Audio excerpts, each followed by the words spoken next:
Okay.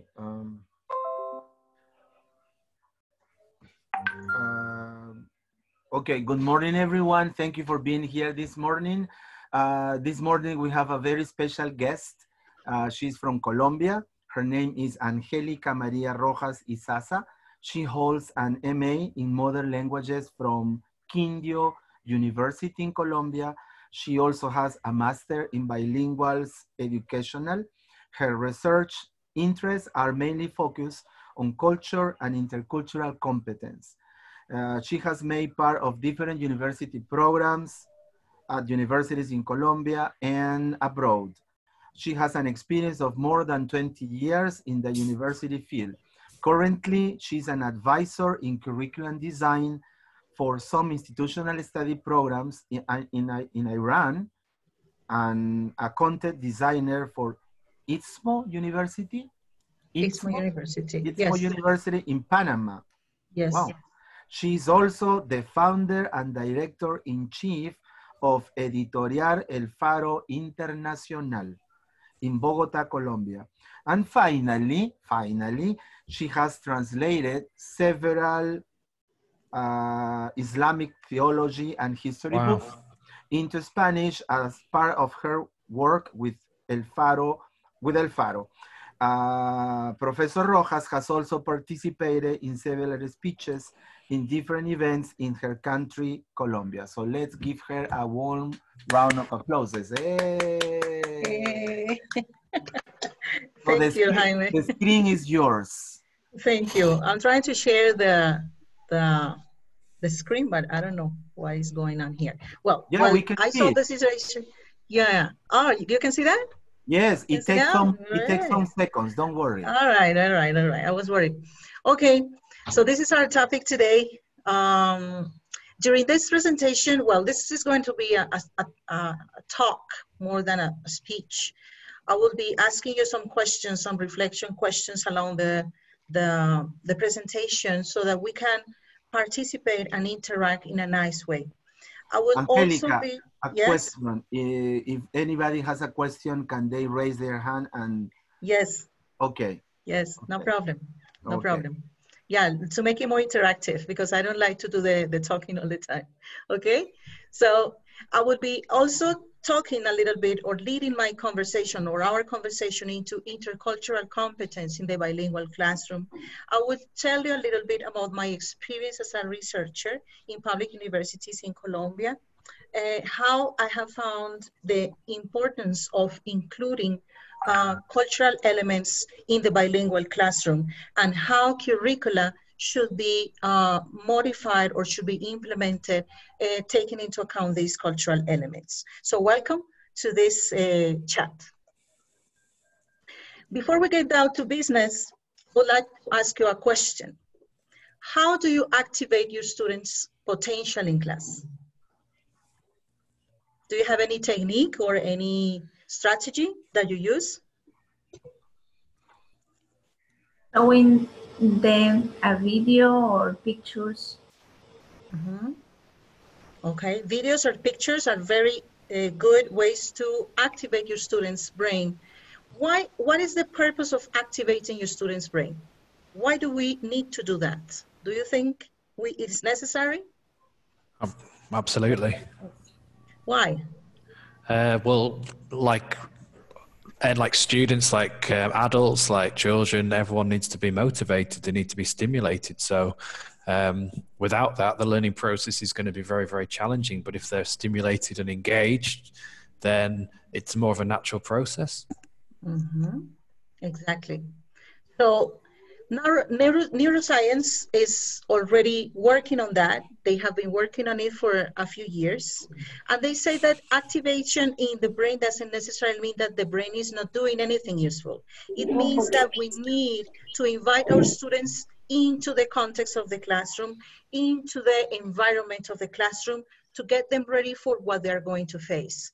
And this brain activation should be at least twice or 3 times during the whole class.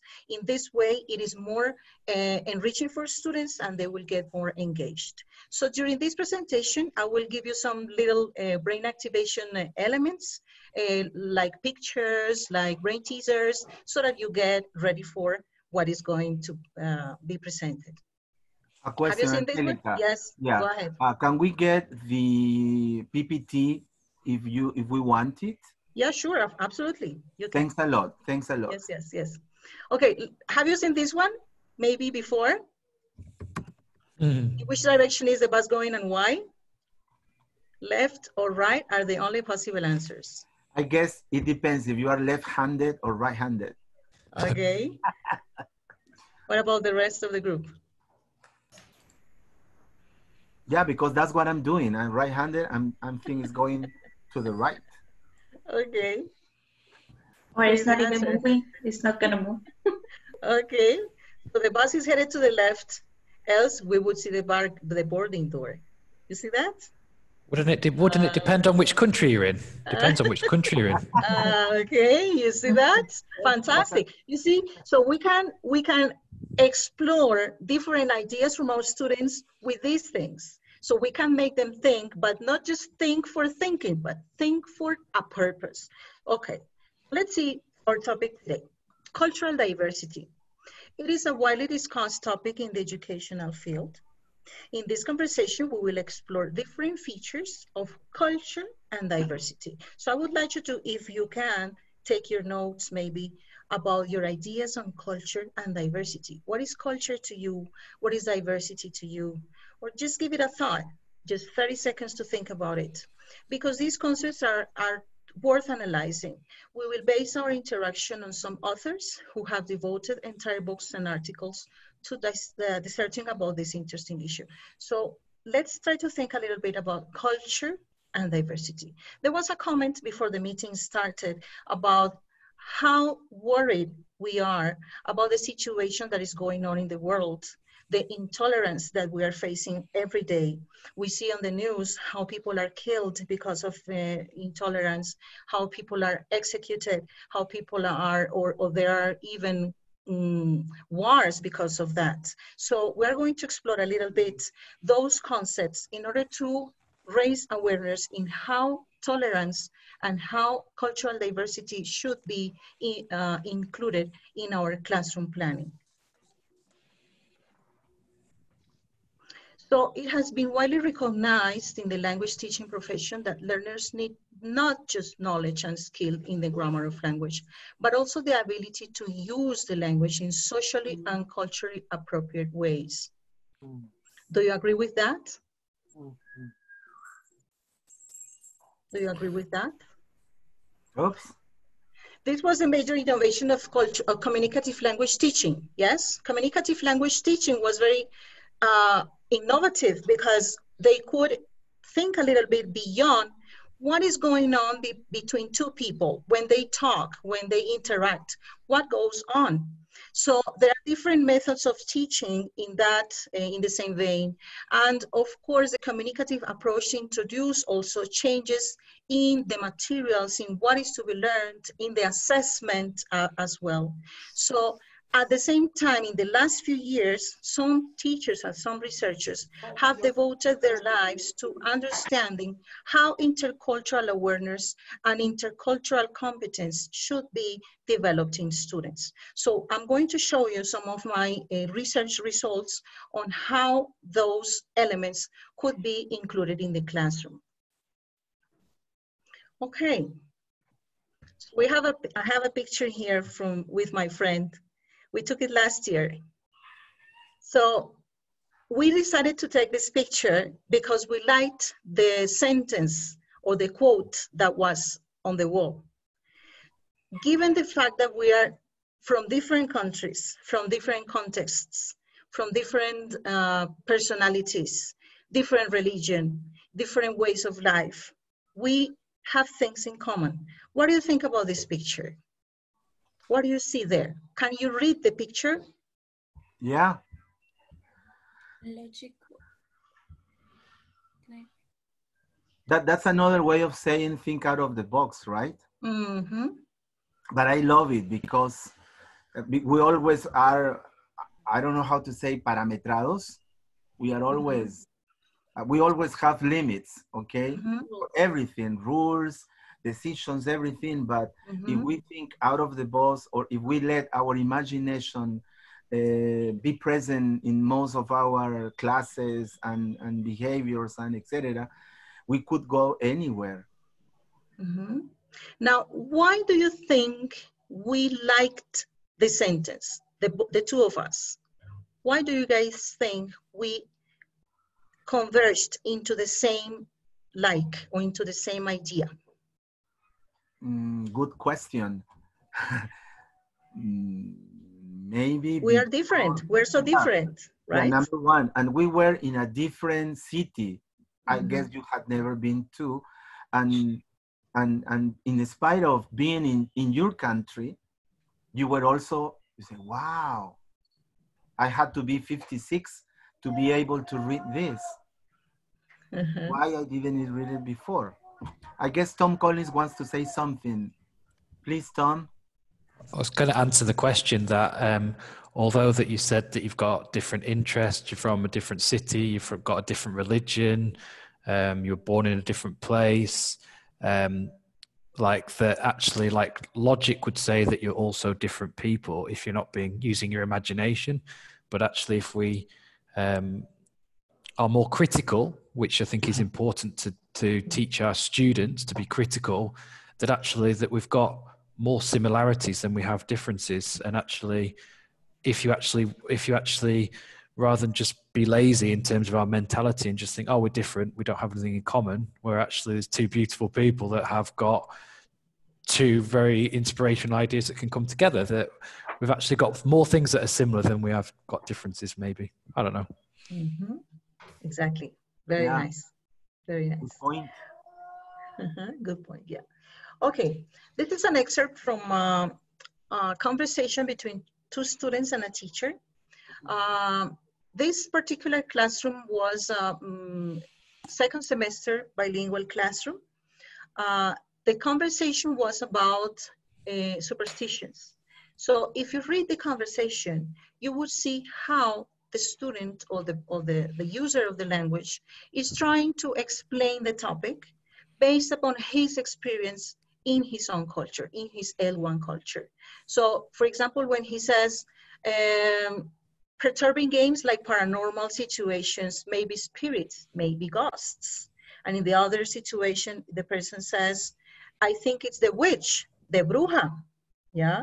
So he recalls what he has learned, or what he has or she has heard before, maybe from grandparents, maybe any story that this person heard before. So what I mean to say here is that culture is something that is inside us. Culture is something that we learned from home. And even though it might be changeable because of the different contacts that we might have with other cultures, there is something that always remains inside us, like family traits, for example, family traditions, religion, customs. Those elements, like big elements, they remain the same. For example, when Jaime leaves Piura, he comes back to Piura and he finds that Piura hasn't changed much. The customs haven't changed, of course, because they remain like exactly the same. Maybe there are some elements that change, given, for example, I don't know, globalization or communication or technologies. Of course, those are elements that might change. But absolutely, there are elements that we tend to change a little bit or to adapt depending on the way we want to be accepted in a given community or group. So in this sense, culture might be changeable, might be adaptable. So Kramsch is a researcher who has talked about this element of culture, and she has also talked about the element of tolerance in the classroom. So with globalization, the multicultural nature of culture for English language teacher is a factor that has to be taken into account. It can be defined as a membership in a discourse that when people share common social space in history, when they have something in common, some elements that are really the same, because for example, when we see a map, we can point at different cities or countries, and we say, oh yes, I remember that, for example, in Canada, they are used to doing this and that, or in this country, they are used to wearing this kind of clothes, because of the different elements like weather, customs, etc. So those are things that change, but there are others, those are things that don't change, but there are other elements that do change and do need to be adapted. So as for the things proposed by the teachers in the research that I did, we found that they were contextualized around very local values and customs. But the issue that we found was that teachers were not aware of that. They did it just because they thought or they felt that needed to be like that. They just wanted their students to talk, to get familiarized with the topics proposed in the classroom. But actually, we found that teachers were not really aware of the situation. They didn't do it like with a specific purpose, but only just for the sake of talking or making them talk.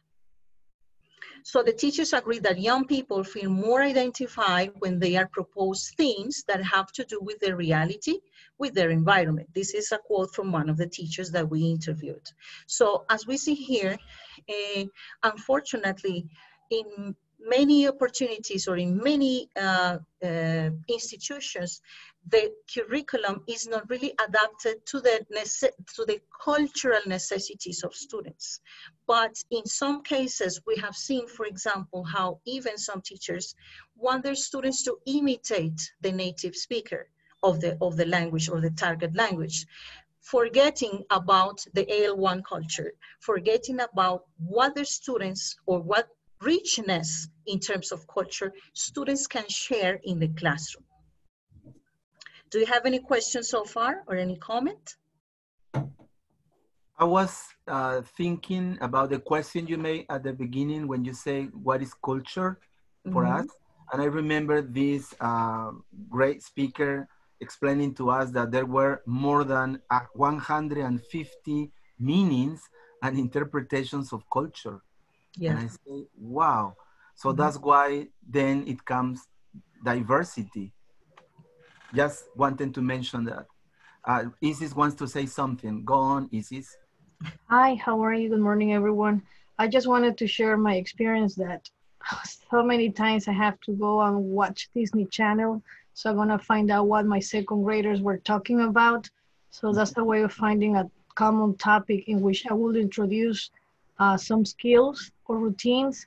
And then once they are comfortable with that, then we go into the content that I want to take them. But first I have to make a connection with what they really like. So I have enjoyed Disney Channel series a lot. Maybe for the people who don't know you, Isis, she works in New York and she works with students who speak Spanish and other languages. Yeah, that's English language learners. Okay, thank you. Thank you. Fantastic, thank you very much. So, are you really aware of the cultural component in curricula? This is like a rhetorical question. If you don't want to answer it, you don't need to answer it. Maybe we can answer it later on. Culture is an important factor in curriculum planning and drives the content of every curriculum. This is because the essence of education is to transmit the cultural heritage of a society to the younger generation of the society. Curriculum is a veritable tool for attaining the educational goals of a nation. Education is the hub of all ramifications of development in any country. No country can develop if the educational system is weak. Curriculum planning should therefore endeavor to integrate the components of culture, which is the essence of education in curriculum planning, to ensure that the products of the educational system will be functional members of their society. Well, I don't really like the word product, but this is more or less the idea of making you or inviting you to think a little bit about what about the component, the cultural component in curriculum, in our curricula. So maybe if you want to say something about it, I don't know if you have seen or if you have analyzed these aspects in the curricula that you have worked on in different institutions where you belong. In my case, I could do the analysis in some universities, and unfortunately, I found that the contents are not really focused on how to prepare students for future interactions in terms of how to behave or how not to be disrespectful to other people, etc., etc. They are mostly focused on how to use the language or on the vocabulary or the linguistic elements, but not really in the cultural aspects. So that is why intercultural competence takes place, because this concern is not only mine.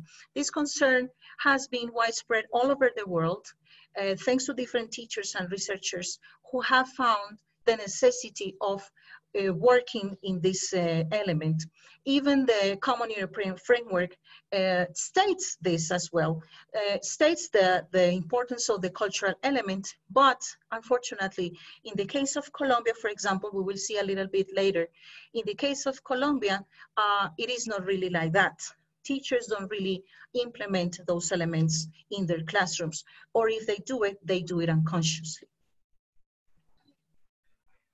Social identities. So Jaime was mentioning this, social identities. Each person, each community has an identity, and that is something that doesn't change much.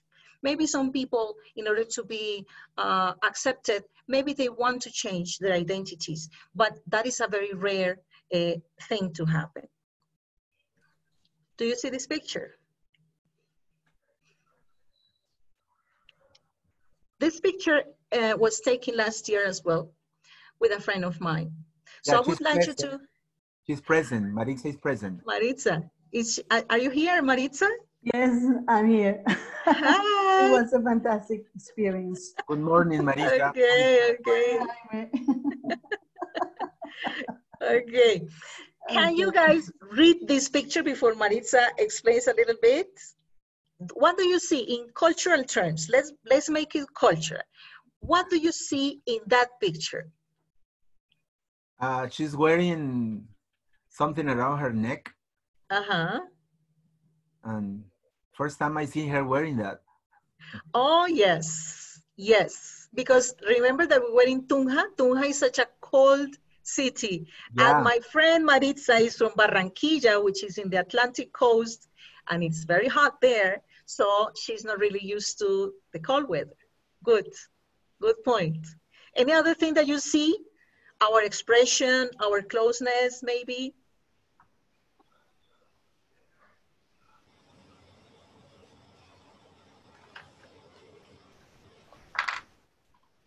Please feel free to talk and participate. Karen, Colin, Lucy, Marixa, Nora, Frida, Cecilia, Josh, Priscilla. Hi, Jaime. Hello, good morning. Morning, everybody. Hello. What I see is two girls that have a lot of time, have a lot of fun, and show that they are sharing something.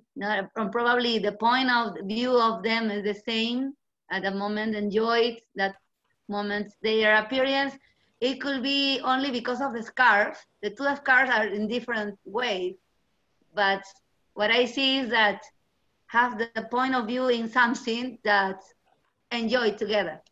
This is. Thank you, Lucy. Thank you. Mm-hmm. Do you notice a sense of intimacy, the sense of partnership that we have there in the picture? How close we are, how we're kind of closing our eyes when we're smiling. Well, Maritza is having more fun than I am, maybe. So the closer the eyes are, the more friendship there is between you. Maybe we're hiding something, a secret or something like that, right? Maritza, do you want to say something about this? Okay, I just want to say we are very close friends. We'll be friends for the rest of our lives, and we were having a good time.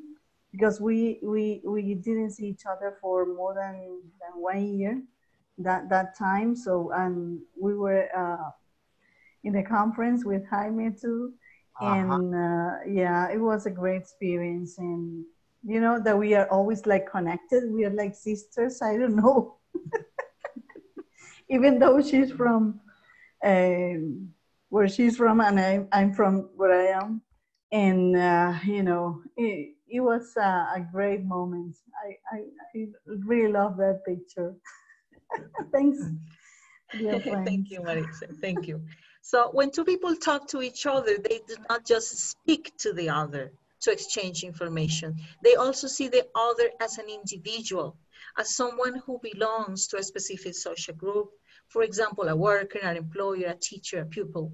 This has an influence on what they say, how they say it, and what response they expect, and how they interpret the response.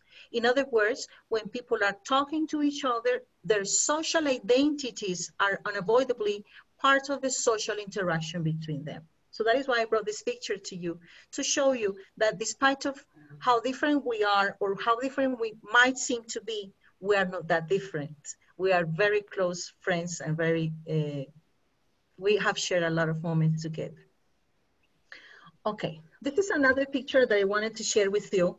These two students belong to my research group back in 2015-17. These two students are very special for me because they worked very close in some activities that we did in terms of research. And we worked on a topic which called our attention a lot. And it's about cultural conceptualizations by Farzad Sharifian. This author has talked about how those elements that are embedded in a culture will not be changed, will never be changed. He has exposed this theory and it's very interesting to read. I recommend you to read this book. And his theory exposes how we need to be aware of the situation at the moment of interacting. So Sharifian has devoted many of his years of study to this topic. He's an Iranian researcher. He works in Monash University in Australia. And he has worked a lot on this topic. And he has been widely recognized because of this theory. He talks about cultural groups. He talked about the conceptualized sphere. And he said that cultural groups are formed not just by the physical proximity of individuals, but also by relative participation of individuals in each other's conceptual work. He talks about concepts in terms of, for example, my concept of life is not the same as Maritza's concept of life. She has her own ideas, her own way of thinking. I have my own way of thinking, of course, and that is not going to be changed. Probably it could be modified because of age, because of experience, but it's not really going to be changed a lot. The degree to which individuals can participate in a group's conceptualized sphere determines their membership of the group. This participation or non-participation is often mirrored in interactions between the members of a cultural group, as well as those between the members of different cultural groups. So let's picture a classroom. In a classroom, you see, maybe in Latin America, the classrooms are not very diverse in terms of culture, but we do see that there are different elements that are brought together in a conversation among students. They talk about their own experiences because I am from one region, you are from another region, but the idea would be to make them socialize those elements and to make them understand that my partner thinks in a different way, but we can come together to negotiate a meaning or to negotiate the way we're going to work or to negotiate the way we're going to behave, or maybe I need to change a little bit my behavior, or maybe I need to improve in different aspects of my life so that our interaction be much better. So conceptualizations could be initiated in individuals' cognition, but they may emerge as cultural cognitions as well. So I invite you to read this researcher. He's very interesting, and he has also talked about Philip's proposal, which is about English as an international language. So in this way, for example, I remember there was a student of mine, and he used to complain a lot because the teacher, the speaking class teacher, used to fail him. Every semester, he failed the semester or the subject. And I asked him, why are you so frustrated? And he said, look, I want to speak like a gringo, but I can't because I am from Chocó, I'm from the Pacific Coast in Colombia. I can't. So I said, but why do you want to speak like an American? And he said, no, because my teacher is forcing me to, but I just can't because my accent is not the same as they have. So I had to start working with this student when I received him in my class. I had to start working with this student on his personality traits, on his personality, because he was really, really down, thanks to the teacher, unfortunately. So we need to be careful about this. Of course, English has, or any language has some standard pronunciation or some standard elements, which of course need to be studied by students, which need to be internalized, which need to be understood, but it doesn't mean that there are other things that we need to change in order to be understood. For example, our accents. We speak Peruvian English, we speak Colombian English, we speak American English. We can speak any kind of English as long as we are understood. So we need to be careful about this. Yes, Jaime. Just reminded me that when my students ask me, teacher, what English are we learning? Which one are we learning, British or American? And I say, oops, you are learning Peruvian English. And all of them laugh at me and say, ha, ha, ha. Where am I from? Peru.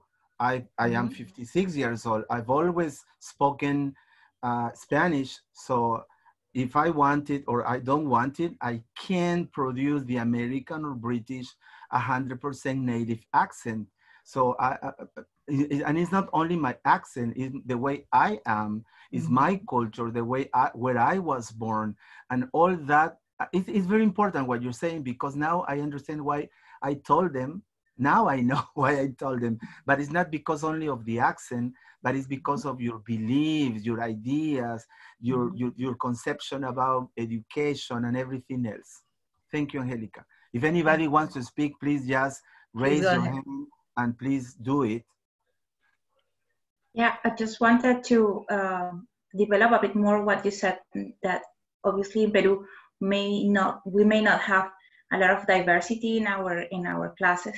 No, because it's different from, especially the kind of environment I'm living now, with more cultures. But indeed, we do have a lot of diversity in our own classes in Peru. I mean, people from the Andes, people from the jungle, people from the coast, even in our same city, different areas of the region that we are living in. Also, I could say even more at university when working there.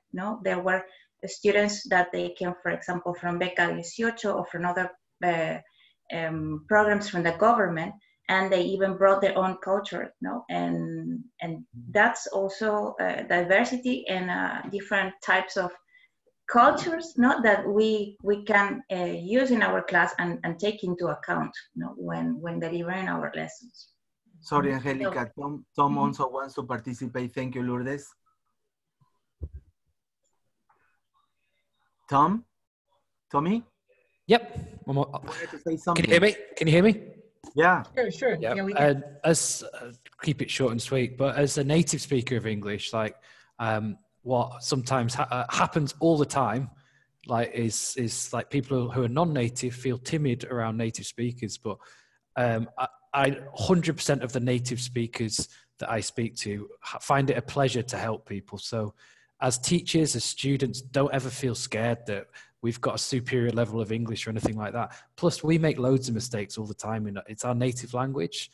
And as teachers that have reached such a level that they can teach a language, personally, I've got huge respect, because learning Spanish, I know that learning a language is massively difficult. So that's the first point, is don't ever feel timid around native speakers. We're here to help, and there's no superiority complex or anything like that from all the native speakers I've ever spoken to. The second point is in terms of native versus non-native, whether it's British, Australian, American, not important. I say to my class, American, the same as what Jaime said, it doesn't matter. We're here to communicate. There's actually more non-native speakers than native speakers, and there will continue to grow more non-native speakers. So native speakers really is just one element of it. It's not that important at all. So I think it's about developing English, full stop. Thank you, Tommy. No full stop. You can continue talking later. Don't worry. No, about this idea. Isis, you can talk now. Thank you, Jaime. Angélica, can we go a couple of slides back? Sure. About the author that you were mentioning. Oh, yeah. Yes, one, okay, right there, in that one.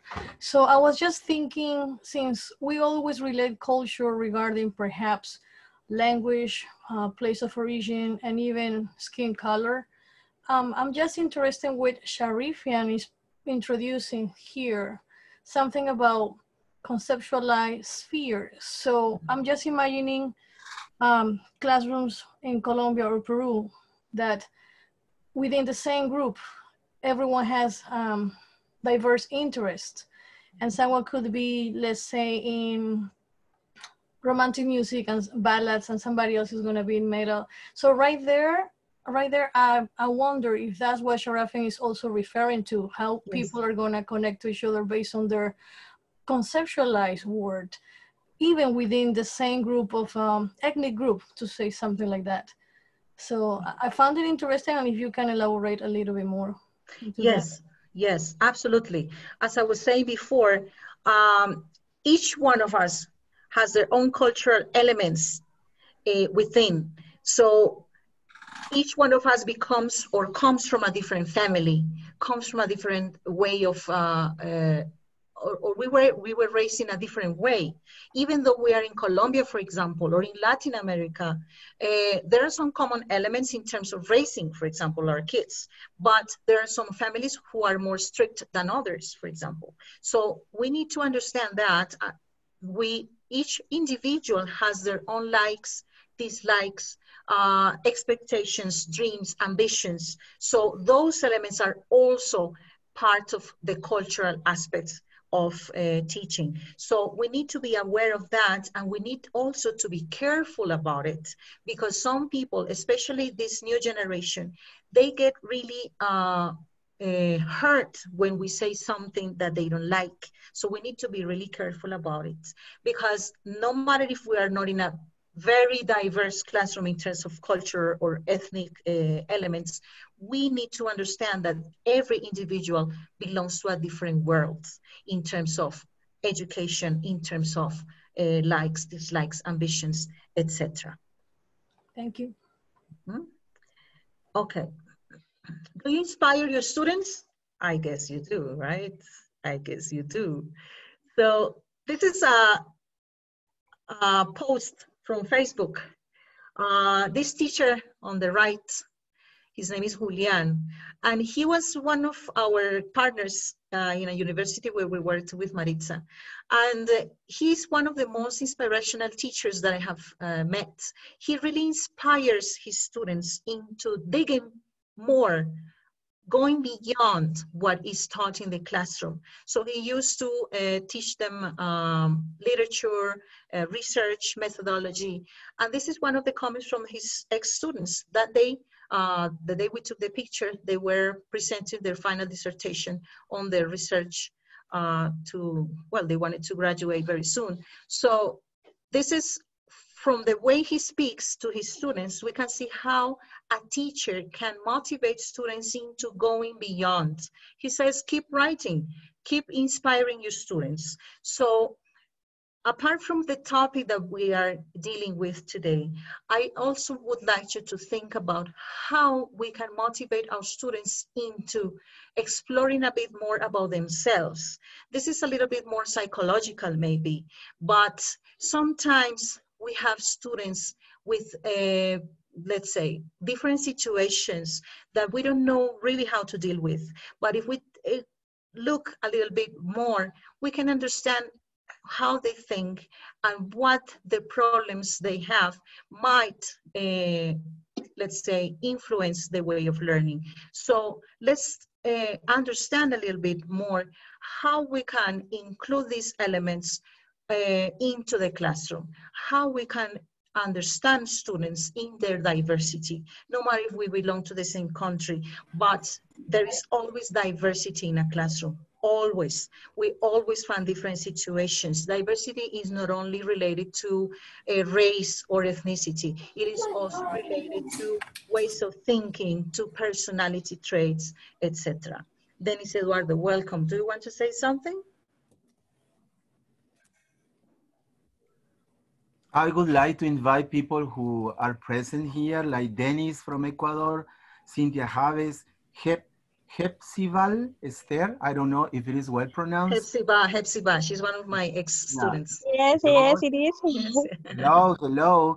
Josh, Cecilia, Frida, Nora, Priscilla, Colin Kelly. Is that well pronounced? Buenos días, doctora. Soy el maestro Eduardo, el mecánico.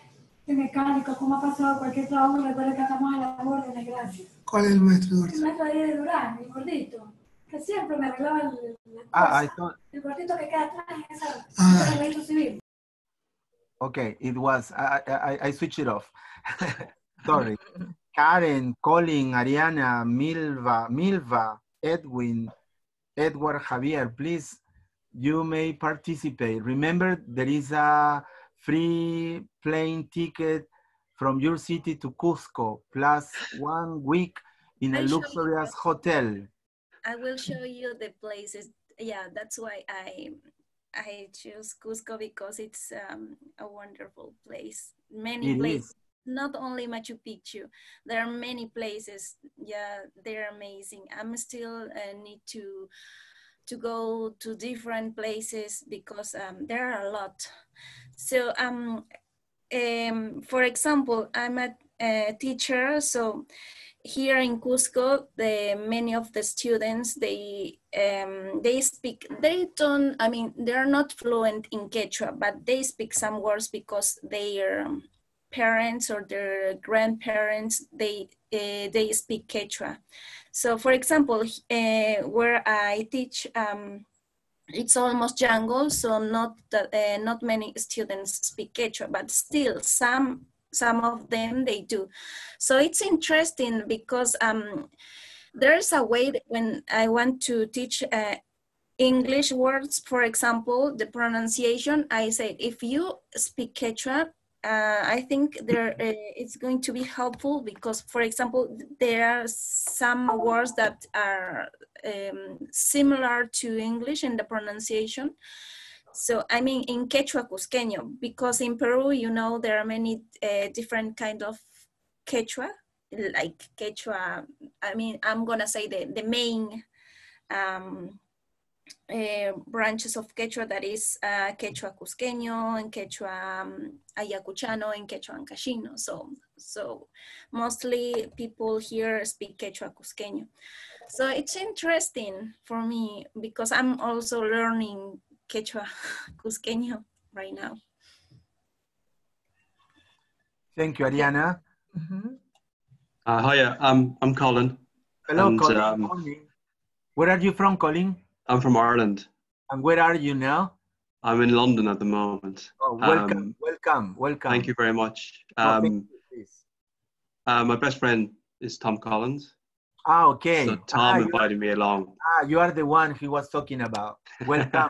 Hope to have you every Sunday with us. If you have a question or a comment, please call in. So at the moment I'm learning, doing a TEFL course at the moment. So I'm just a beginner and I'm halfway through my course, and it's just quite valuable to hear what Angélica has said. Yeah, Angélica, apologies. And it doesn't, my course doesn't go into this aspect of discussion. Okay. It's very much focused on lessons and methodology. But it's interesting to hear about, the different cultures that exist in the classroom, because it's something I wouldn't have even thought about, to be honest with you. So I find this quite an inspiring discussion at my early stages of training to be a teacher. Thank you so much, Colin. Next Sunday, by the way, Dennis is next to you from Ecuador, and he will be talking about assessment in times of pandemic and something like that. So welcome anytime, please. Thank you. Thank you. Angélica, you may go on, I guess. Thank you. Okay, thank you for your comments. What the first teacher was saying, I don't remember her name, I'm sorry. Ariana. She was mentioning something really important, and she made me remember a theory by Skutnap Kangas when she talks about multiculturality and multilanguage.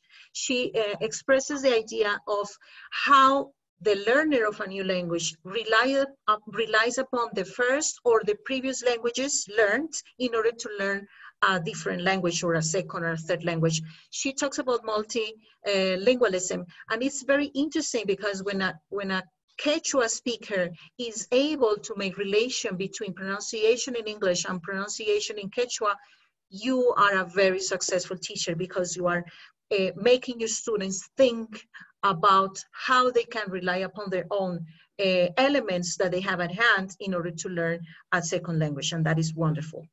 This is another excerpt from a conversation between two students and the teacher from one of the classrooms that I observed. Those students there use contextualization keys. Speakers and listeners can convey to others their expectations regarding the communication that is taking place. For example, in this interaction triggered by a topic proposed by the teacher, the foreign language learners made comparison between their native culture and the cultures underlying the foreign language.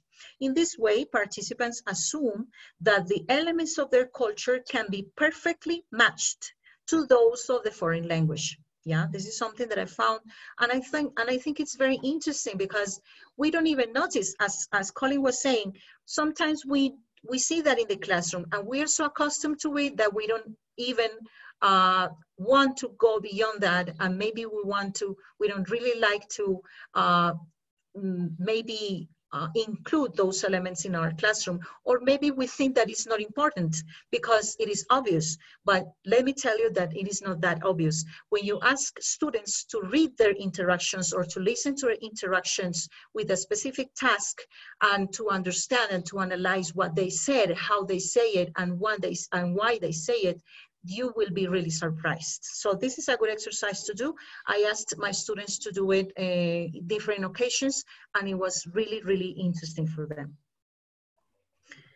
This is Rana in the picture. Is Rana around? Muhammad Bilal? No, he said he was outside his home. Okay, good. So intercultural dimension. Rana Muhammad is from Pakistan, and we're Muslim, the two of us. And we met that day at a conference in the university where I was working. The same day I met Jaime. And it was really interesting to see how, I mean, despite of the fact that we belong to different countries, we have things in common, not only religion, but also other elements we found that we have in common, and we started a very interesting friendship ever since. Often in language teaching, the implicit aim has been to imitate a native speaker, both in linguistic competence, in knowledge of what is appropriate language, and in knowledge about a country and its culture. The concept of culture has changed over time from emphasis on literature, the arts and philosophy, to culture as a shared way of life. But the idea of imitating the native speaker has not changed, and consequently, native speakers are considered to be experts and the models, and teachers who are native speakers are considered to be better than non-native speakers. This is maybe a very generalized way of thinking, but if we dig a little bit into it, we might understand that probably Byron is right, because mostly what we are used to seeing is teachers asking their students to pronounce the way as the listening portion, I mean, in order to be better speakers. So we need to, or I remember, for example, the audiolingual method and other methods that asked students to imitate the speaker. So in this situation, we need to be careful as well, because we might have students get frustrated because they cannot pronounce the same way exactly as a native speaker. And remember that all of us are native speakers in our own language, right? Right. Over on the right. Yes. Okay, so Kramsch, let's go back to Kramsch. In 1998, she said 3 things that are really interesting, and I wanted to share them with you. 3 questions. How is cultural meaning encoded in the linguistic sign? How is cultural meaning expressed pragmatically through verbal action? And how is culture co-constructed by participants in interaction? This is, the 3rd question is really interesting, because if you analyze your classroom, for example, there are some codes that you negotiate with your students along the classes, along the semester, along the term, and you don't even realize. For example, in some cultures, for example, you have students are expected to raise when the teacher enters the classroom. In our countries, for example, we expect the students to be quiet while the teacher is talking, etc., etc. So those elements are negotiations that we make all the time with our students. And among students, of course, there are other cultural elements that are co-constructed in the interaction, or when they want to refer to the teacher, or when they want to participate in the classroom, or, hey, I didn't do the homework, so just be quiet. I didn't do it, so nobody's going to say anything. The teacher may forget, etc. Those elements are present all the time in our classrooms, but probably we're not really aware of them. So the first question discusses how the use of a symbolic system affects thought, how speakers of different languages think differently when speaking, and how speakers of different discourses across language or in the same language have different cultural worldviews. The second question discusses the realization of speech acts across cultures, culturally inflected conversation analysis, and use of cultural frames. And the last question discusses how applied linguistics has moved from a structuralist to a constructivist view of language and culture, from performance to performativity, and from a focus on culture to a focus on historicity and subjectivity.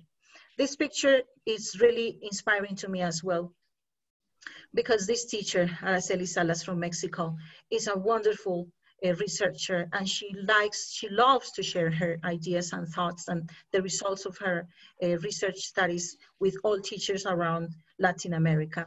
And the other teacher is my friend Alexander Jaguar. I don't know if he is present. I hope so. Okay, I don't know if you have any questions about these 3 elements that I shared with you. Maybe a comment. Well, I had never thought about them. Believe me, never thought about these type of questions about culture. Maybe somebody else has a comment. Maybe Dennis from Ecuador, our next keynote speaker.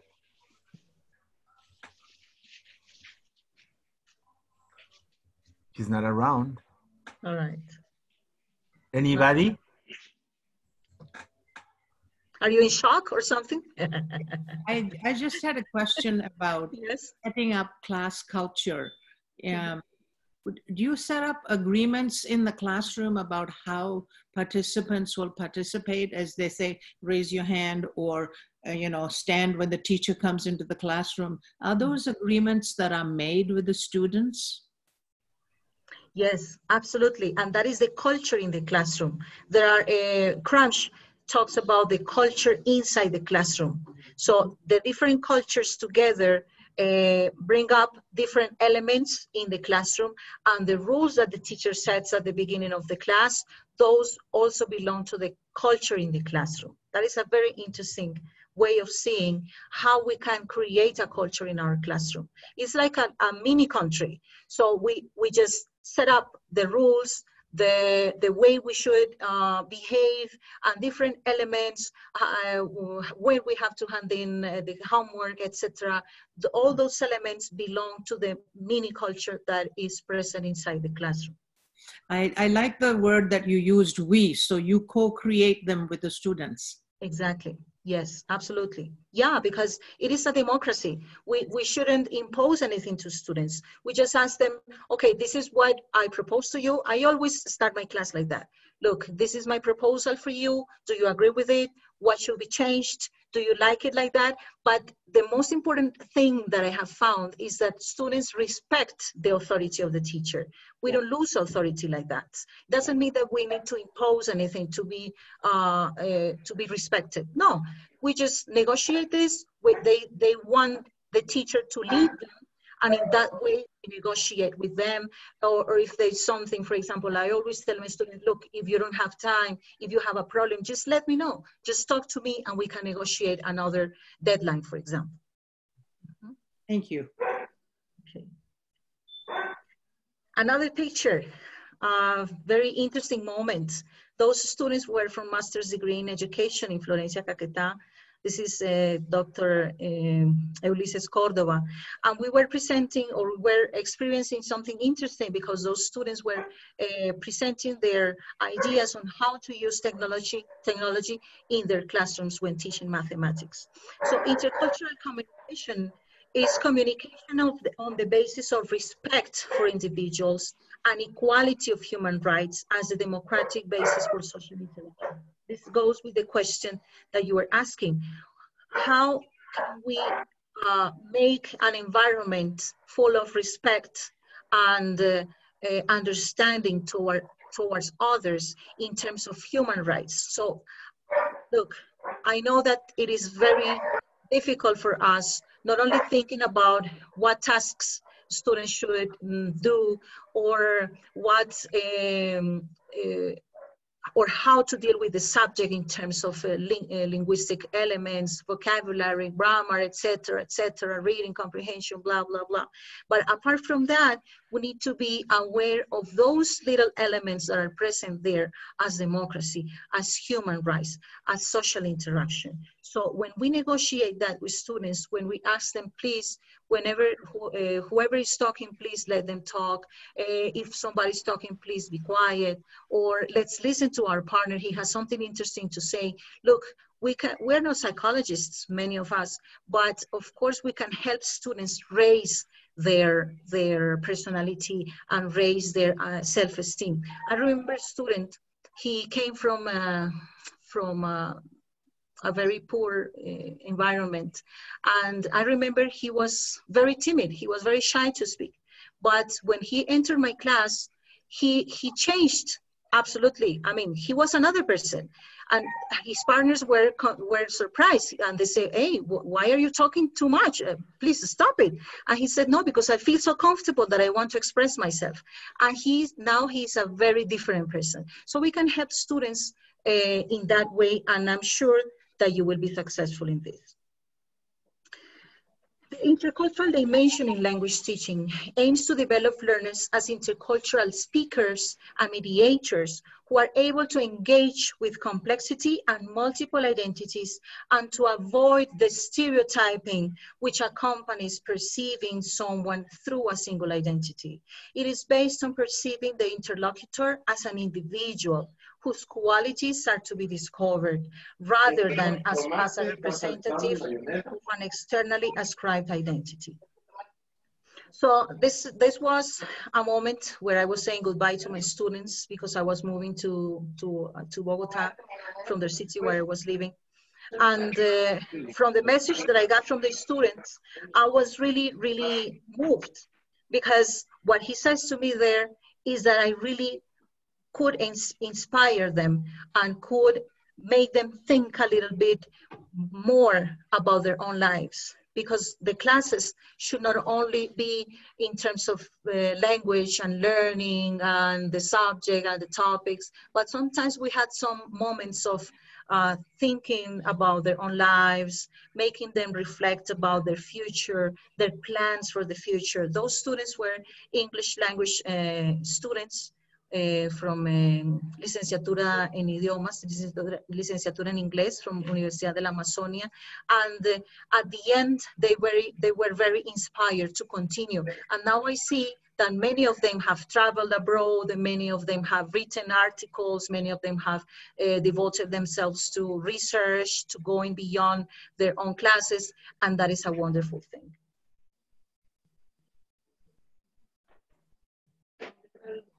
Hey, brain teaser. Have you seen this one before? What is the number? No. Have you seen it? No, never. Never? Never. Can you think about it? Never. Never ever? Never ever. What is what is the number? What is the right number of response? 87.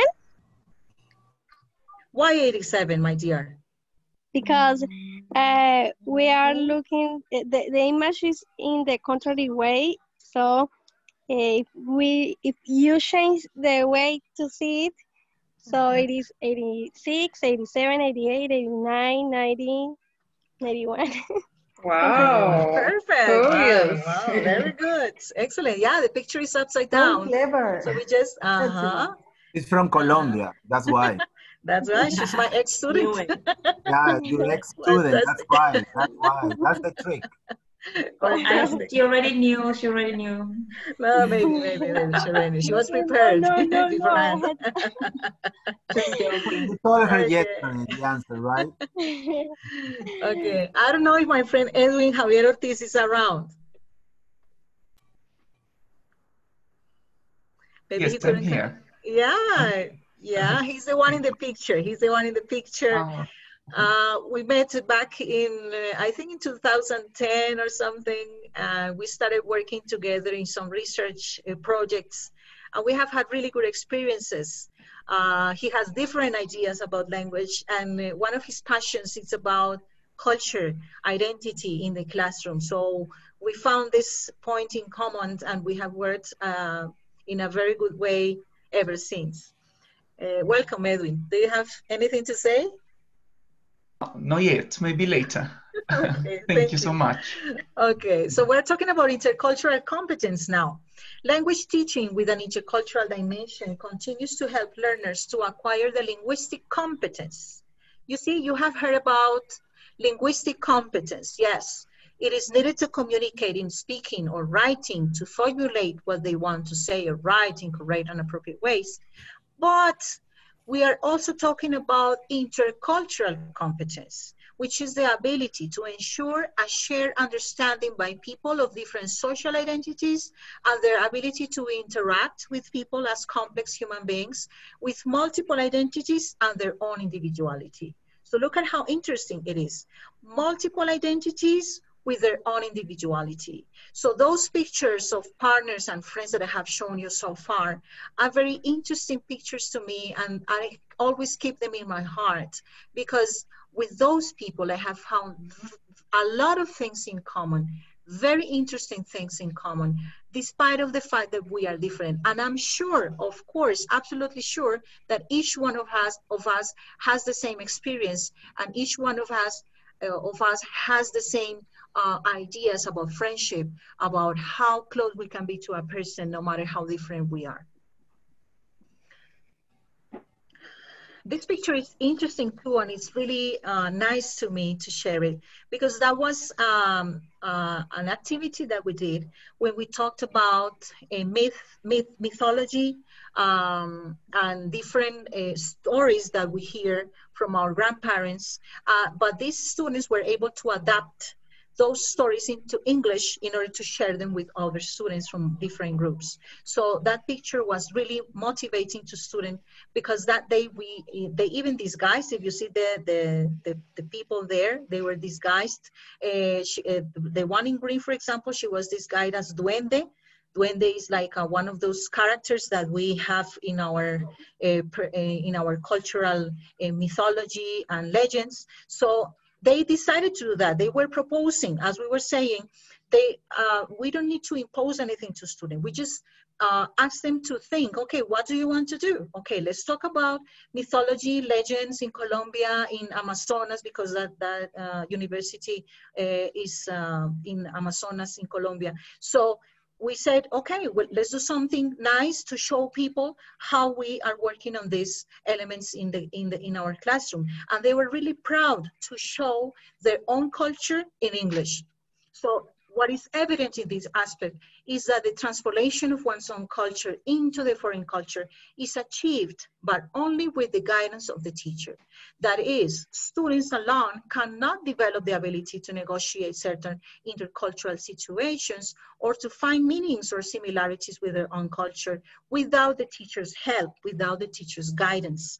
According to what was observed in this research that I have been sharing with you, it is the teacher who proposes the activities, guides them, and gradually leads participants to draw their own conclusions in terms of interculturality. So the conclusion that they was, hey, we can share our own ideas, our own culture.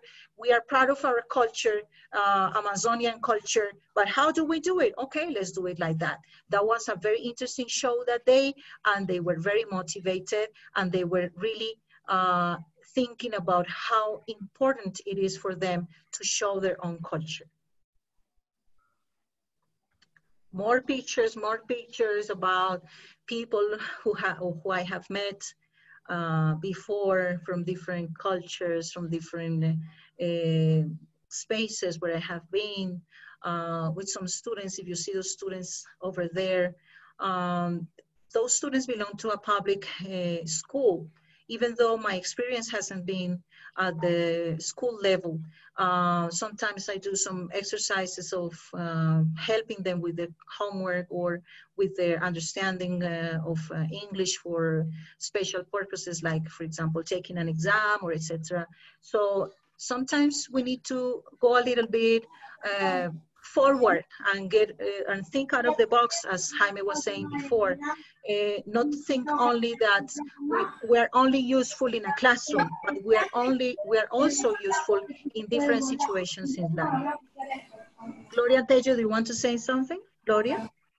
No, thank you, nothing. It's perfect. Thank you so much. All right.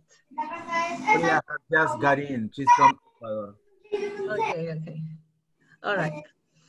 Okay. So now let's talk a little bit the methods, the methodological trends in the study of language and culture. These two pictures are just to show you the first two boys who are there in the picture. They belong to Semillero de Investigación, my group of research with students. And they were very proud that day because they were presenting the results of their research. They wanted to do research, they wanted to work with me, and they wanted to show how they did it. And it was very interesting for them to demonstrate that they could do it. The second picture, where I am with different teachers and students, those, especially the one who is on my left, he belongs to the Coreguajú community in Amazonas, in Caquetá.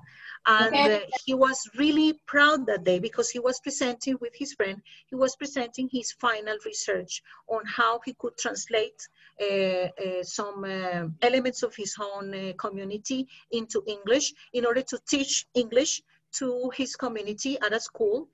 Now he's a very successful teacher. He just graduated like 2 or 3 years ago. And he's very successful in his community. He's very respected in his community because he's teaching English to those kids without forgetting his own culture, without willing to imitate any culture. But he says that English is a tool. And he's very proud because he says, I'm multilingual. And he's native in his own language, and he can speak Spanish very well, he can speak English very well, and he's very successful. So in here we can see how we can implement different things in our methods in order to motivate students to go beyond and to research as well, especially at a university level. So the increased questioning and politicization of cultural reality, the increased interdisciplinarity nature of research, the growing importance of reflexivity, and the noticeable convergence of intercultural communication studies and applied language studies in the study of language and culture are really essential at the moment of evaluating how we're going to implement our methodological elements in our classroom. So it is not only the language itself, but what is behind the language. Remember that every language has a culture behind. So developing the intercultural dimension in language teaching involves recognizing that the aims are to give learners intercultural competence as well as linguistic competence, to prepare them for interaction with people of other cultures, to enable them to understand and accept people from other cultures as individuals with other distinctive perspectives, values, and behaviors, and to help them to see that such interaction is an enriching experience. This is said by Byron. In the pictures there, you see how these students, I was orienting them in methodology, teaching methodology, and they were creating their own materials, because the problem that we faced there in that university, and especially in that community in Caquetá and in the south of Colombia, was that the resources were very few. So we needed to look for ways to try to create our own materials, and students decided to create different materials for students in order to do their teaching practice. So that was a very interesting experience. I remember that was on a Sunday. They didn't want to stop. They were sending me pictures. This is what we are doing, Angélica, and this is the result. And in the other picture, I am with my students in conversational class. I don't know if maybe some of them are here, maybe Darío, maybe some of them are here around, maybe Luisa or maybe Ligia, I don't know if they are around.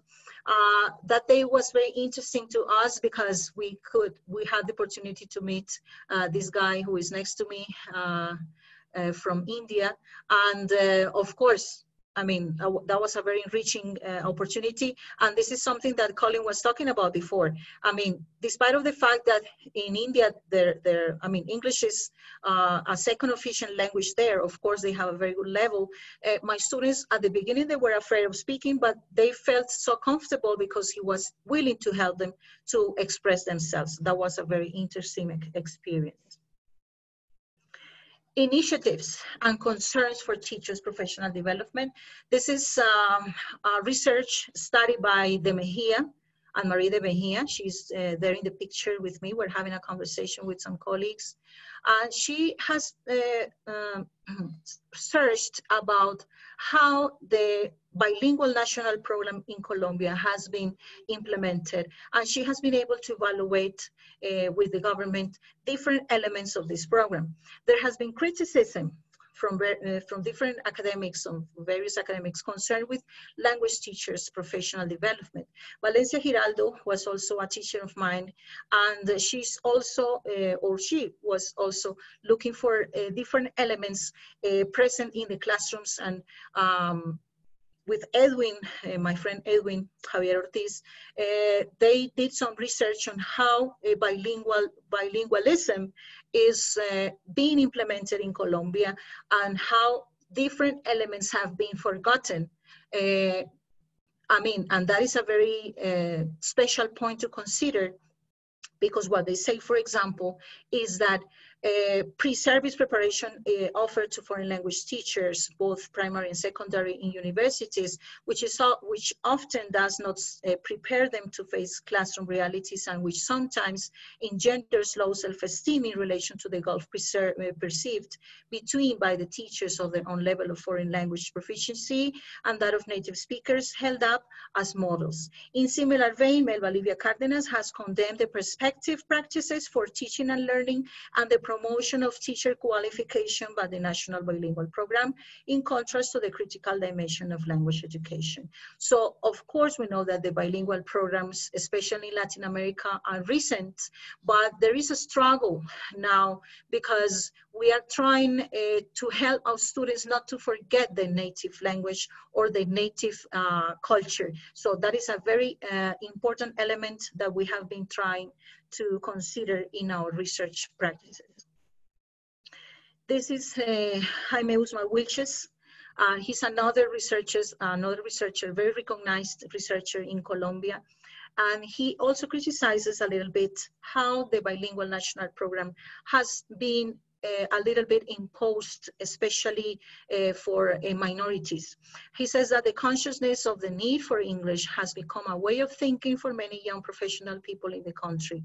He also says he also has associated this notion with a vision of the instrumentalization of language learning. Instead of focusing on the potential of foreign language learning to help towards a deeper understanding of the other, it becomes rather another strategy to build a better resume, to get better employment, to be more competitive in the knowledge economy.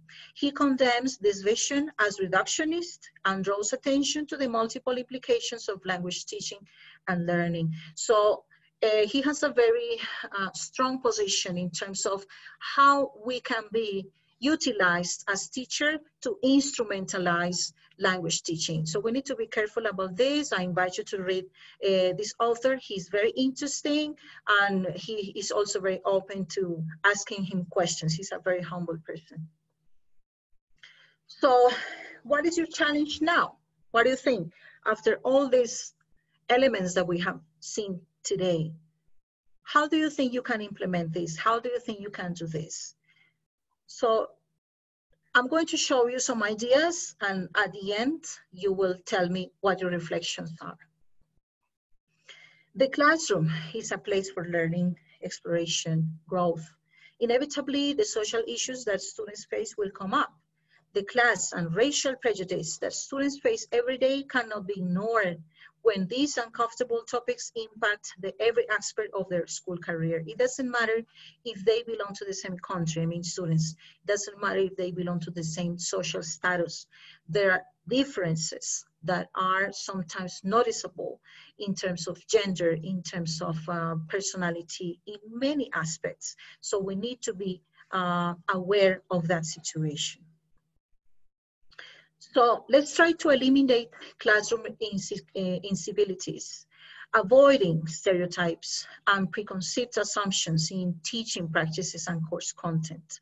When presenting information on cultural, linguistic, diverse individuals or minority groups, clearly cite published literature and research finding rather than expressing your own personal opinion. Sometimes we have these preconceived ideas that we consider as normal, but if we think about a little bit more, maybe they are not that normal. Similarly, encourage students to draw on diverse data sources or evidence to develop their arguments and critique opinions. The power of values affirmation. Combating deep-rooted stereotypes has shown that there are subtle interventions that may at least begin to do this. They're often called values affirmation interventions because they encourage students to reflect on their personal values. The most common implementation of values affirmation involves writing about one's values, but the crucial ingredient is that students are conscious of the things that are important to them personally. For example, their family. You can never say, hey, your family is so bad. No matter if the child probably is having some trouble at home, you will never, or he will or she will never expect you to say, hey, your mother is bad, a bad person. No. Of course, we need to be able to understand that every student has their own treasures in their hearts. In one study, half of the males and half of the females in a college physics class participated in a values affirmation activity at the beginning of the semester, while the others did not. By the end of the semester, there was a marked difference in the two groups. In the control group, students who did not do a special intervention, males significantly outperformed females. In the affirmation group, however, this gap was eliminated. This suggests that simply being mindful of one's values can combat stereotypes that may otherwise hamper girls' performance. Be diverse in what you teach and read. Your classroom materials should be a mirror for your students in which they can see themselves presented. We also should avoid the pitfall of teaching about the same historical people from various cultures as well. For example, only focusing on Martin Luther King. We need to push our own thinking in this area. Even if our classrooms are not diverse in terms of ethnicity or different countries, etc., we should expose our students to multiple perspectives and people because it teaches them empathy and diversity. Honor multiple perspectives in your classroom. As a society, we have a tendency to only want to hear from those who agree with us. However, we need to foster an environment where students can hear from others who may not hold the same views as them, and we must allow them to feel safe in doing so. This could include building wonder walls or parking lots to encourage student questions or allowing students the space to share ideas. And it also includes exposing students to a variety of perspectives in their curriculum as well. And this is my last phrase for you, O mankind. We have created you from a male and female, and made you nations and tribes that you may know one another. This is in the Holy Quran, the book of Muslims. If you have any questions, your comments, go ahead. Yeah, thank you very much, Angélica. I would like to invite everyone to make your questions or your comments. We still have 30 minutes. But before, I would like to thank Raj, Lourdes, Milva, Edwin, Bexy, Sayed Hussein, Cesar Guayani, Alejandra Muro, Ariana, Tom, Isis, Karen, Colin, Lucy, Marixa, Nora, Frida, Cecilia, Josh, Hepsiva, Esther, Cynthia Javes, Dennis, Rana Bilal, Priscila Tinado, and Frida Valenzuela. So we have lots of diversity. Yes. Speaking, my friends from Iran are here. My mom is here. My family is here as well. Thank you. Thank you for being here. Could you stop sharing the screen so we can see each other maybe? Sure, of course. Let me. Can I say something?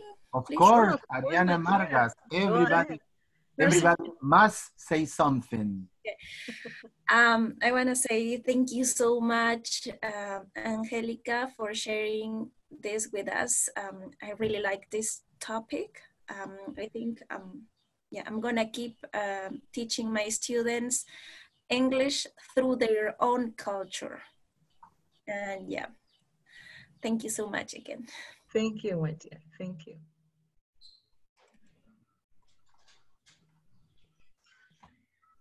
Any reflections, any idea? Yeah, Lourdes Landa? Yes, and I wanted to share some of my own experience as well as a student and as a teacher. Well, I think all of us, especially the ones who are Peruvian, and we first said that we don't have that much of diversity in our class, not the friend coming, having students from other countries. But when I was doing the TESOL course, I had my very first experience with the students from Eastern Europe, from Latin America, North America, and Europe, South Africa, and even from other religions. I even had the chance to teach one woman, correct me if I'm wrong, who was wearing a burqa, was completely covered, and as a teacher, having my teaching practice, and then it's like, how am I gonna assess speaking if I can barely see her? And she was there with her husband, and also I had to immediately, she just came for to observe the class because they were trying to register her in the language center. So she just visited my class in a lesson. And I had to do a group work, and then there was like, I had one technique to divide the students in groups, and I had thought of mixed groups, men and women, but then having this woman with a husband next to her, it was kind of like I had to, improvise and include her, because she said, I'm not gonna sit, or the husband said, no, she's not gonna sit with another man, or only with women, so improvise it. And that was actually my very first experience as a teacher, being a trainee at that moment, and how to incorporate, a bit of a cultural background in the classroom activities, and as well, I was because my classmates, the other trainees were English. I was the only foreigner in the group. I felt also the difference. Like, I'm not a native speaker. How am I going to become an English teacher if the rest of the students are British? Well, in this case, they were all English, and I'm not going to pass. How I felt. And they fortunately I had the trainers were experts in the area, so they could make me feel welcome and be part of the group and considered my background. One of the trainers also said, taught the other trainees being English, like, look at her, that she's not going to understand everything, she's not going to pronounce as well as you do, but you have to consider this also when teaching your future students. He used me as an example, but he also made me feel included, that this has happened, this is real, and I will face it later in my own experience as I did. And briefly, my other type of experience is now as a student. I'm living in a country which is a multicultural country. I'm living in the Netherlands, and I'm living in The Hague, which is a city with multinational, and also we have the country has received a lot of refugees, and from the east, and I'm having lessons in that to integrate into the society, and we have different programs with different students from different nationalities. And it's very important what and you and Angélica said, the teacher, the role is very crucial, because I have felt sometimes that there is this stereotype. You are Latin, you are going to behave in a certain way. You are coming from the East, or you are Muslim, you behave not in a different way. You are from not from Europe, because or the European Union members, they don't need to integrate. But if you are from North America or Central America, you're behaving in a different way. So, and sometimes I haven't felt that comfortable in class, and I couldn't learn the language because of these barriers, because of not having the chance to make classmates or get to know my classmates, because first I couldn't communicate. My Dutch was in A0, but because I didn't have the help from the teacher to integrate as a class and to take into account our own cultures, to be able to express and have the lesson, I don't know, with a productive result and productive learning. And I came home sometimes telling my husband, like, I don't want to come back. I feel I haven't learned anything. I feel I'm not being understood.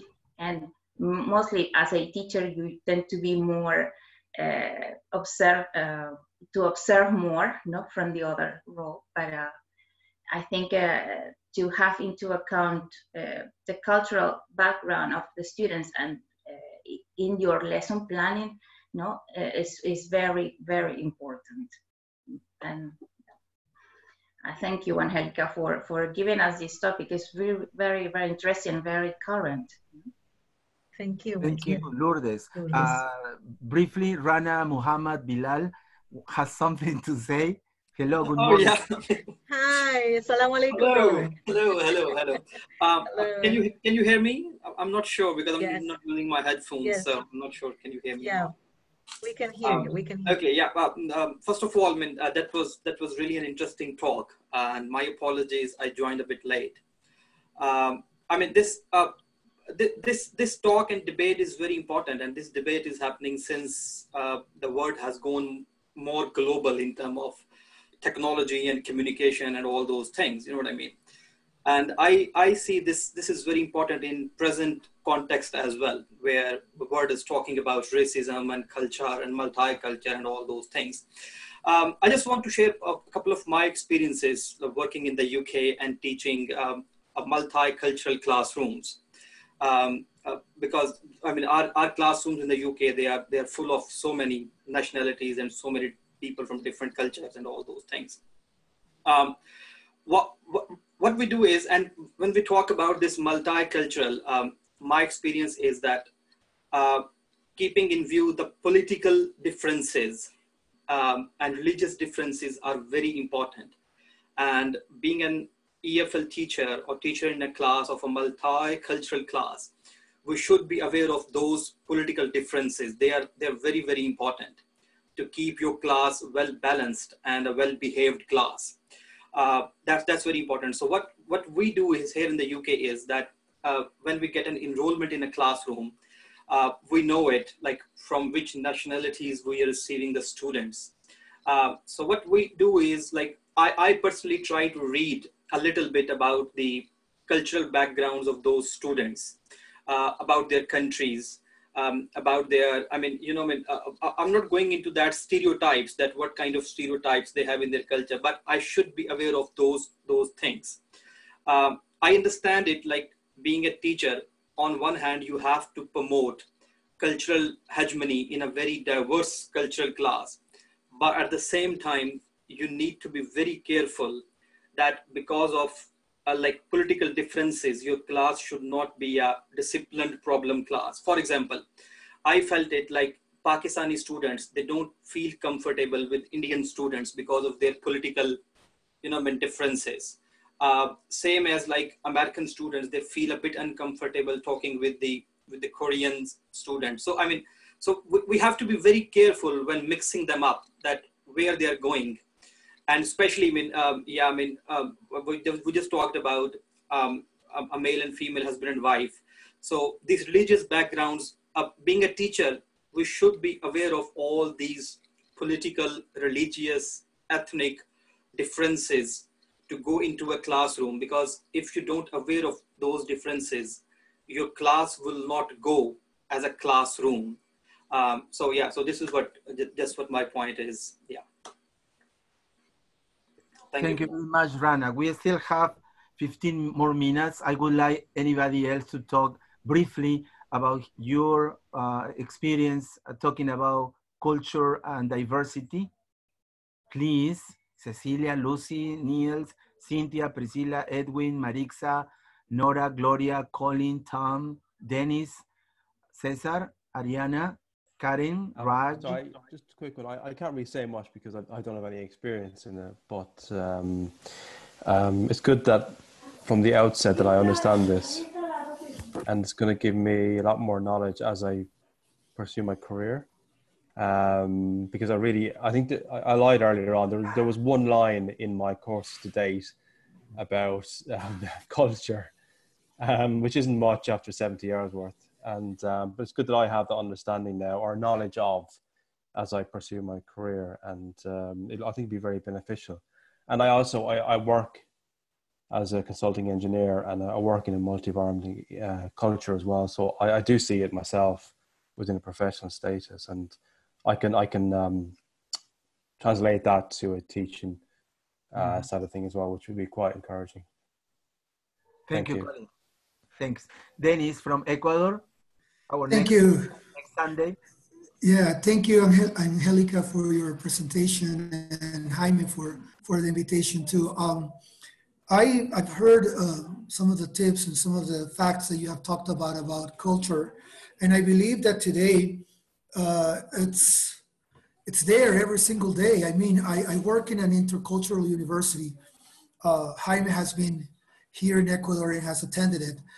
We have teachers and faculty from all over the world, Egypt, India, Germany, Britain, all over the world, Argentina, Colombia, Venezuela, Cuba.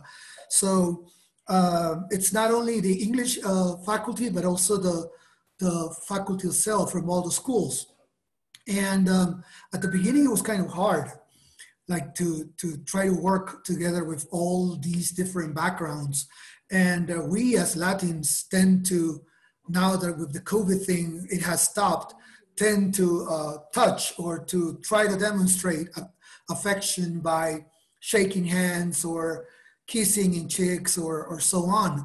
And to me, when I came to this university, Yachay Tech University, back in 2015, it was a shock because we had people who were not used to that, and we need to be aware of the background, the cultural background that each of the faculty had.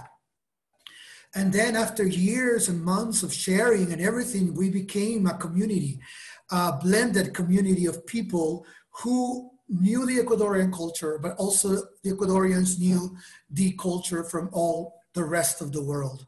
So as Angélica was saying, yes, it's a matter of talking to the students and knowing what they need and how we can come to a solution about these problems that they might have. It's exactly the same thing that happened to me with my faculty. We don't have foreign students in our campus, but we do have students from all over Ecuador, something that not most of the Ecuadorian universities have. Here in this country, it's like if the university is in Guayaquil, students from Guayaquil register in that specific university, and they just go from their house, from their homes to the university every single day back and forth. But this is a university that has the same international setting as in American and European ones. It's like we have dorms inside the university, and students from all over the Ecuador come and live inside the campus. So even though we're all Ecuadorians, we have different traditions. I'm from the coast. We have a lot of students from the highlands. There's also people from other parts of Ecuador, and we tend to share our culture itself, even though it's Ecuadorian, but we have different things that we eat and different ways of thinking and different words that we say. For example, for me in Guayaquil, say pana, it's like a very close friend. It's not a common word in the highlands, okay? And there are some other words, and try to get used to this and try to understand. It's really important. And I believe that communication and also respect, it's the clue to all of these, to succeeding in this type of intercultural setting that we have. I believe respect, it's the main word there. Respecting the other beliefs, respecting the other person's customs. And the same way, it's a two-way thing. It's the only way of succeeding in this. So thank you again, Angélica. It's a nice presentation. And Jaime, you're doing a lot of good things for this ELT community. Thank you. Thank you, Tom, did you raise your hand, Tom? Okay, Tom, briefly, we have 10 more minutes. First of all, thank you, Angélica. Thank you, Jaime, for bringing the group together on a fascinating topic. And it's really important, particularly at this time, but any time that we engage in cultural diversity and just diversity, full stop. There's just not enough. There's just not enough done. I think this whole Black Lives Matter is a really interesting thing because things like saying all lives matter, it's just not enough. It's not enough because that mentality hasn't done enough to look after, minority groups, whether it be females, whether it be a particular religious group, whether it be Black people, whatever those minorities are, there's not being enough. So it's really important we're talking about this and listening to each other. That's really important. Really great, really interesting to hear Lourdes's comments about how she was around lots of different native speakers. So big hats off to her. She went through it. She was in she obviously had some really supportive coordinators, and that's the type of coordinators I think we should all be.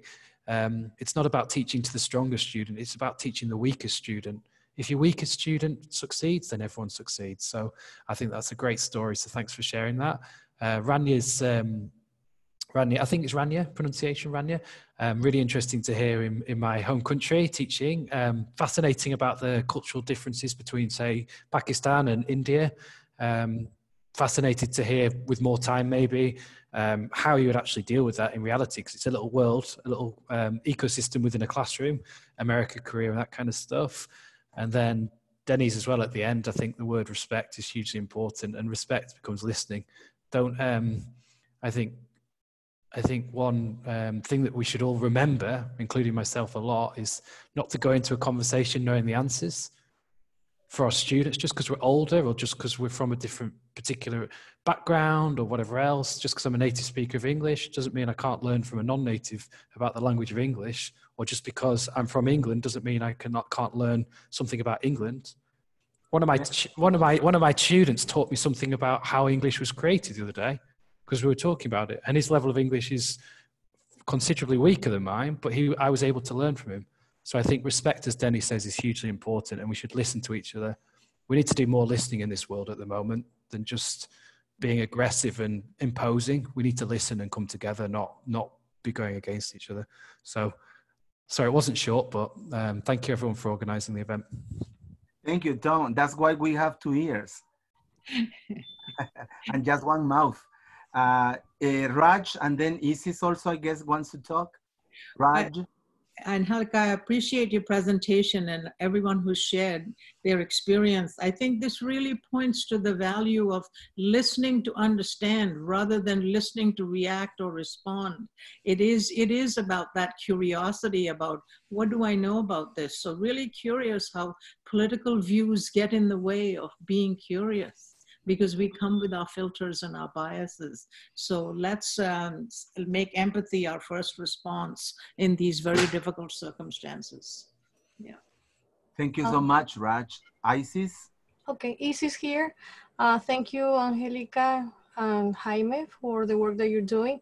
So briefly, one of my takeaways from the presentation, based on our TESOL studies, we were familiar with the linguistic and intercultural competence. But what I learned today was the existential competence based on the Common European Framework, something like that. I'm gonna explore more about that, because Denny says something very important. When you learn to, or you're learning, it's always an ongoing process, working with different cultures. At the end, everything comes back to respect, because you will agree or disagree with certain practices and beliefs, but you cannot change that person. That will come from within. But at the end, it's about respect. And another takeaway, if I'm going back to, let's say, teaching in Latin America, and in our mind, we believe that we don't have that cultural diversity. Actually, I'm gonna try to explore more how to teach something from the place using English. I never thought of that. That's something that we're trying to implement here in the US, that instead of teaching always the American curriculum, to explore one of the lessons from our students' culture. But what about when we are in Peru and we think, okay, we're all Peruvians, we have the same common knowledge, but actually no, we can use English as a tool to learn more about their own culture. I think that's fascinating right there. That's something that I will explore more. And just one more thing that I would like to share, Jaime, let me share the screen. That's something that I got yesterday. This one, how to be a white or non-Black ally at a rally. So now that we're talking about Black Lives Matter and how people are supporting, right there, it's a way of learning more about how can we sympathize and support the Black culture. We are involved with them, but sometimes we don't understand the pain and how they want to approach people. So this one, the first one, was very surprising for me. Amplify Black voices, don't lead chance, because you're passionate, you want to demonstrate that you want to help, but actually is the time and the space for our Black folks, the way to put it, to lead the chance. So right there is letting us understand how we can support others better. And there is more to that. I'm going to share that with Jaime, and it will be up to him if he would like to. Please do. Okay, I will do it. So let me stop sharing the screen as soon as I found out how to, oh yeah, come back. You can see my screen, yes? Yep. Okay. So I finished my participation while I find a way to go back to stop sharing. You can have someone else. I think Tom wanted to talk. No, he has already. Anybody else? I have my friend Bexy Castillo from Costa Rica. Would you like to say a few words? If you don't feel comfortable in English, paying attention to cultural diversity and everything else, you can do it. We can do it in Spanish if we feel freer or more comfortable. Bexy, good morning in Costa Rica.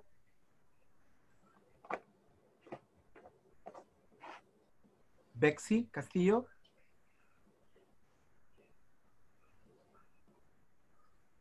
Well, good morning to everybody. I'm from Costa Rica. My name is Betsy. I just want to tell you some few words because I entered so late, but I understood that we as a teacher, we have to be an instrument to students to facilitate the multicultural differences that we have in our classroom, to take into account their cultural perspective in order to make easier the English teaching. Okay, thank you very much, Bexy. Neil Arevalo wants to talk to? Yeah, thank you. Can you hear me? Yep. Yeah.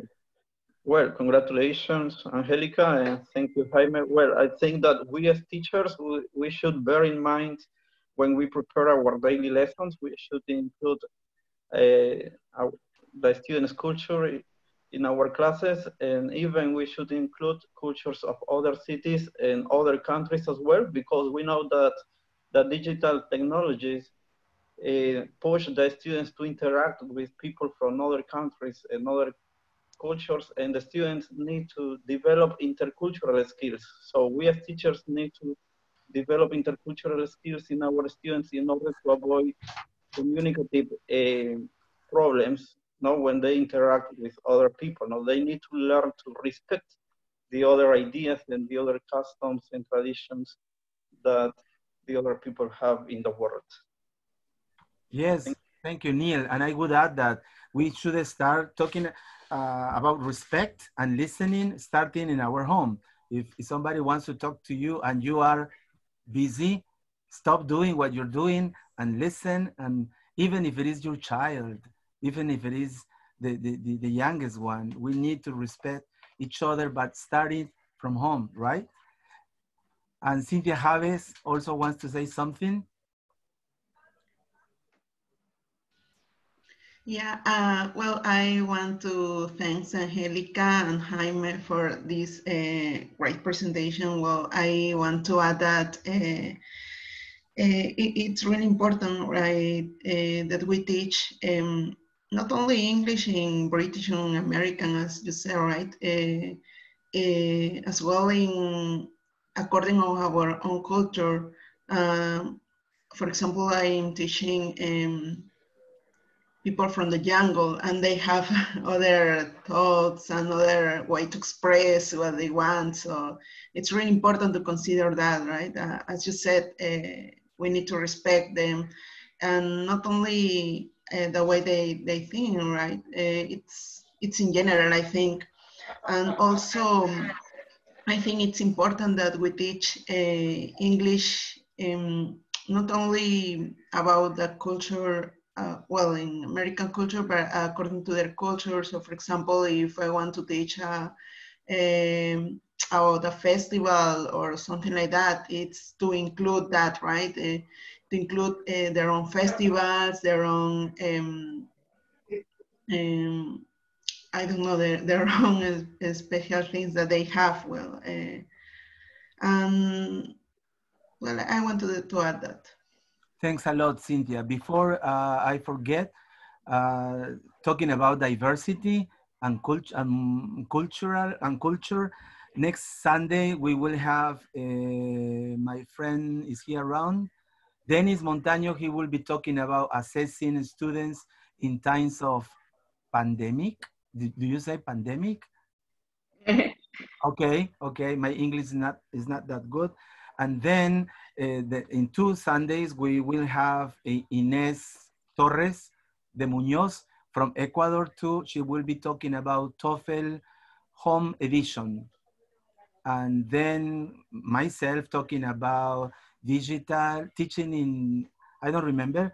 And then Lisa Wakefield from the USA. And then Mercy Linda from Guatemala, my friend Mercy Linda. And finally, Elizabeth Ortiz from Ecuador.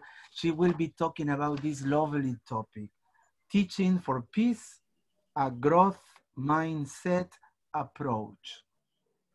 Wow, teaching for peace, a growth mindset approach.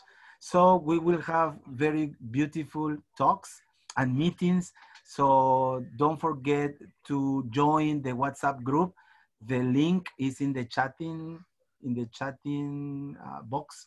Okay, I don't know if you have something else to say. We still have technically 5 more minutes. I just wanted to say thanks to everybody. Thank you for listening to me, for allowing me to enter your hearts today for a while. I hope you will find out a little bit more about this topic, about this issue. And thank you, Jaime. Thank you forever. Thank you, Rana. Thank you, Maritza. Thank you, all of you, Tom, Colin, everybody here. Thank you so much, Raj, everybody. Thank you. Thank you very much. And welcome to Colombia anytime you want to come. Yeah. As soon as the quarantine is over, everybody will be there. Absolutely. I don't know if anybody wants to say something else, maybe in Spanish, Quechua, French, German, Italian, Urdu, Farsi, or Spanish. Or maybe. Spanish. I have some Iranian friends here. You don't have the time to, you don't have the chance of getting somebody to speak in Spanish, right, Lourdes? To say something in Spanish, if I had the chance? No, to speak something in Spanish over there in the Netherlands. Sí tengo. I have. One very good Dutch friend of mine is a Spanish professor at the university. So finally, you have somebody. Jaime. Yes, Tom. Don't forget photo. Oh yes, I got the photos while everybody was talking, while the class and while talking, I took the photograph, but I'll do it again, just in case. Okay, please show your best, your most beautiful smile before our teeth fall down. You say drop, fall out, fall down, whatever. Fall out. Whatever. 1, 2, and 3. Well, a collective peace, a breath of peace. Yes. Yeah. Thank you, Raj. Thank you, everyone. Nobody else has something to say? Milva? No? Thank you. Yes, Jaime. Thank you, okay. Thank you, Angélica, for your presentation. Thank you, Jaime. A good topic, but I have a question. Is the same diversity like inclusion, or is different? 1 minute, and yes, it has a lot to do. It has a lot to do, my dear. If you want, you can email me or WhatsApp me, and we can talk about it. I can give you some info. Thank you very much. The presentation, will you? Won't you, yes. Angélica? Okay, and I will share it in the group, and in the group you will find her email, her phone number, her address, because she said, welcome to Colombia. Thank you very much. We'll go to your place. Let me answer the question. Thank you, everybody. About yes, Lucy Emily, 25 seconds. Oh, diversity is coming from cultural. Go on, Lucy. No, she already asked the question.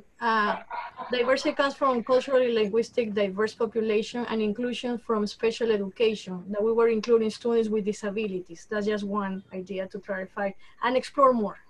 Thank you. Okay, thanks. From Trujillo, Peru. Yep. Well, thank you, everybody. Yeah. Thank you. Have a nice Muchas gracias. Thank you. Thank you very much. Thank you, Angélica. Thank you. Bye-bye. Bye. Bye. Thank you so much. Adiós. Adiós. Adiós. Colin. Very good. Muchas gracias, Ame. Muy buen español, Colin. Hablo un poco español. Aprendo español un montón. Muy bueno. Muy lindo, lindo. Beautiful, beautiful. Beautiful. Viva el Perú. Viva el Perú. Viva Colombia, viva Latinoamérica, viva el mundo. Costa Rica, Canadá, UK, Pakistan. Irlanda. Ireland. The planet. Gracias. Bye. Bye.